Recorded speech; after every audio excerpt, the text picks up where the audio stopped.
Hi everyone, this is a piece about learning repertoire, and it's about what to do once you get to the point where you can actually really play through a piece and play through it almost without stopping. At this point, it gets to be really a challenge to not just keep playing through it over and over instead of actually still practicing it like you no doubt have been doing diligently up until now. There's some psychology involved here. Most of us have to find various ways to remind ourselves to slow down.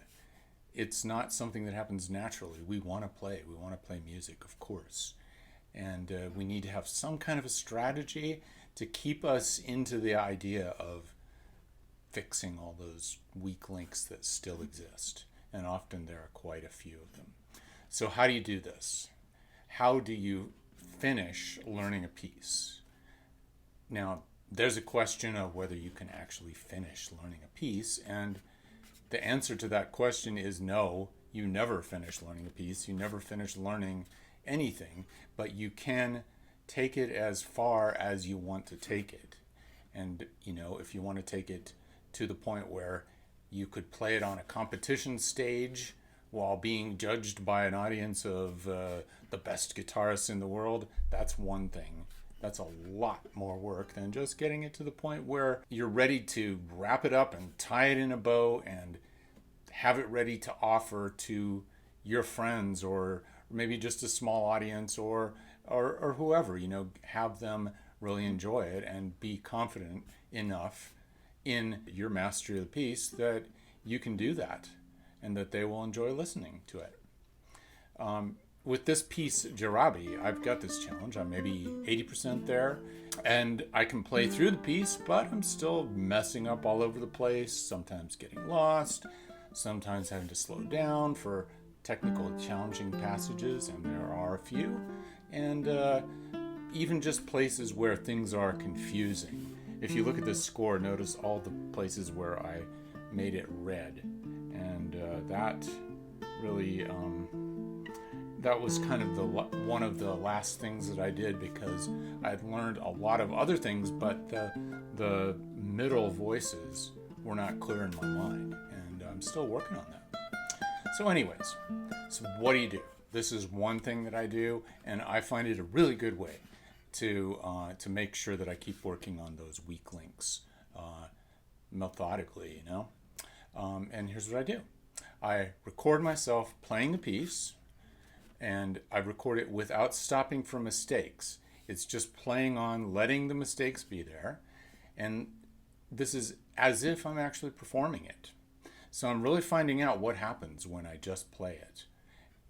When you record it and then go back and listen to the performance and then maybe even take notes, you will be sure to know exactly what parts of the piece you still need to spend time practicing slowly and carefully.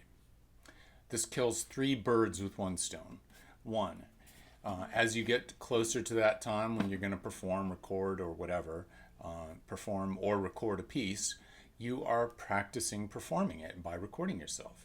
You're feeling how it feels to have that pressure, and certainly for most people, when you turn the camera on yourself, you get nervous. Number two, if you actually go through the recording and then practice the obvious places where you're still stinking it up, this guarantees that you are then spending the extra time on exactly what you need to practice the most. Number three, this can also really help you to hear interpretive things that you feel you still need to work on. In other words, this is feedback from you to you. You don't even need the teacher for this or a teacher. You go by your own judgment. It's almost like stepping back from a painting that you're painting so that you can see it in a different light or more clearly or see the whole composition. You are guaranteed to notice some musical or interpretive issues that bother you or inspire you, and you want to really make it work. Here's some tips that might make this practice technique work as well as possible for you. First tip: take notes in your score on a sheet of paper. This depends on how thorough you want to be and how much time you think you have or you have.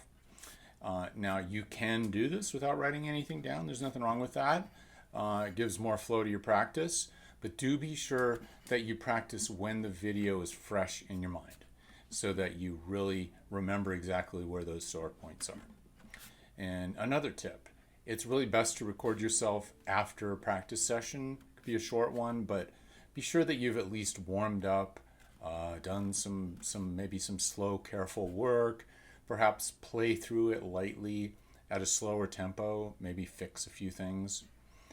And number 3, this is a tip, just take into account the quality of your recording equipment. An iPhone is fine, a webcam on your laptop is fine, but it's just not going to be the highest fidelity representation of your sound. So be kind to yourself if that's all you're using to record. It's not really how you sound. Here's one hidden benefit. So this would be if you were killing three birds with one stone, this would be a 4th bird with that same stone. You're also practicing preparing for a performance. So the more you do this, the more you know what you need to do before performing something. The kind of practicing or preparation that you do before recording yourself is important, and you can experiment with that when you record yourself. Just a side note, if I'm not encouraging anyone to go around killing birds with stones just for fun.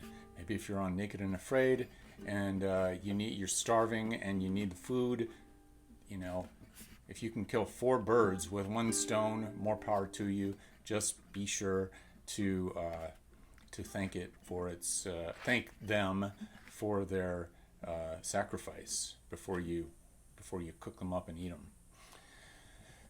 So, to reiterate, the better you get at a piece, the harder it is to keep yourself practicing it correctly, which means not just playing through it over and over and then stopping to fix. Being able to play through something pretty well is just the beginning of really mastering it for performance. But it's difficult to discipline yourself to practice correctly, especially at this point.